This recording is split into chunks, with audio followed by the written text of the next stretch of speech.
So sa ngayon, basta ang given ay solid kaming 11 sa minority. Binigyang diin ni Senador Risa Hontiveros na nananatiling buo at solid ang 11 miyembro ng minorya sa Senado. Sa gitna ito ng mga usap-usapan tungkol sa posibleng pagbabago sa liderato ng institusyon. Sa kabila ng mga bali-balitang may mga miyembro mula sa majority na nagnanais lumipat, sinabi ni Hontiveros na sa kasalukuyan ay wala pang formal na nadadagdag sa kanilang grupo. May intentions pero sa ngayon, ang solid ay yung 11 sa minority. Wala pang solid na level of na bagong bilang. Ayon sa senadora, nakatuon ang minorya sa panunumbalik ng tiwala ng publiko at pagpapatuloy ng kanilang mga tungkulin, lalo na't nahaharap ang Senado sa mga mahahalagang isyu tulad ng impeachment trial.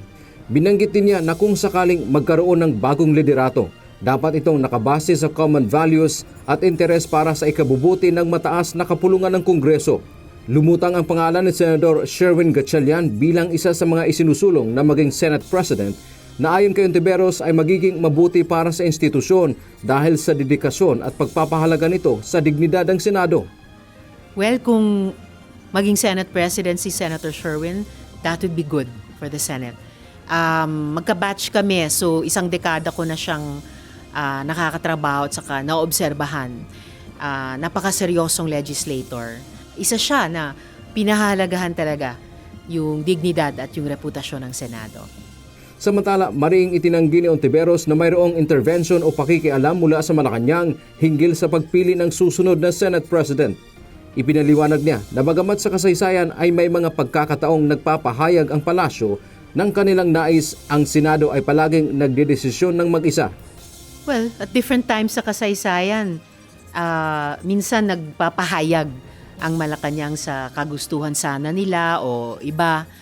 Pero the Senate has always decided for itself. And the Senate will decide for itself. Walang ganon.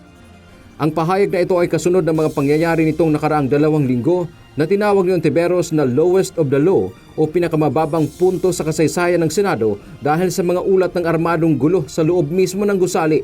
Layunin ng Solid 11 na makatulong sa pag-angat muli ng reputasyon ng Senado at makuha ang buong tiwala ng mga mamamayan. Samantala, nilinaw ni Senador Hontiveros na sa kasalukuyan ay wala pang nagaganap na diskusyon sa hanay ng minorya hinggil sa amyenda sa mga tuntunin o rules ng Senado, partikular na ang usapin sa quorum. Ang paglilinaw ay ginawa matapos matanong ang senadora kung may plano ang Solid 11 na isulong ang pagbabago sa rules dahil sa pagbaba ng bilang ng mga aktibong senador sa 23, bunsod na rin ang kinakaharap na warrant of arrest ni Senator Ronald Bato de la Rosa. Gayunpaman, nagpahayag ng matinding babala ang senadora tungkol sa isa pang posibleng pagbabago sa rules. Binigyang diin pa ng senador kung sakaling may magmungkahay sa floor na muling papayagan ang online voting sa mga sesyon, ito ay kanyang tututulan. Wala pang ganong pag-uusap. But speaking of pag-amyenda sa rules, kapag biniring up sa floor yung pag-amyenda sa rules para payagan na bumoto online, tututulan ko ng matindi. Dante Amento, UNTV, News and Rescue. Diyos ang aming sandigan, serbisyo publiko ang aming pinahahalagahan.